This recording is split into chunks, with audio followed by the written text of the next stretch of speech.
Mikrocərrahi metod varikoselektomiya əməliyyatına da keçmişdir. Kişi sonsuzluğunun səbəbi kimi bilinən varikosele zamanla xayalarda xəsarət yaradır.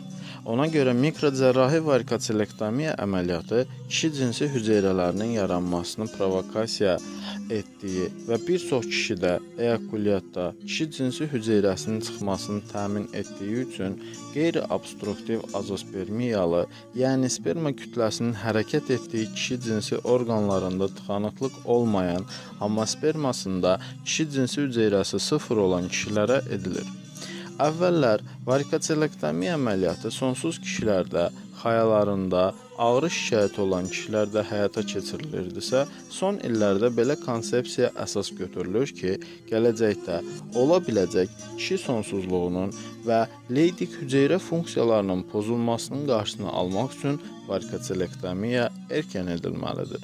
Leydik hüceyrələrinin testosteron, yəni kişi cinsi hormonu istehsal etdiyini nəzərə alsaq, varikosele zamanı testosteron səviyyəsi düşər deyə varikoselektomiya əməliyyatı bu azalmanı durdura və hətta tərsinə yönləndirə bilir.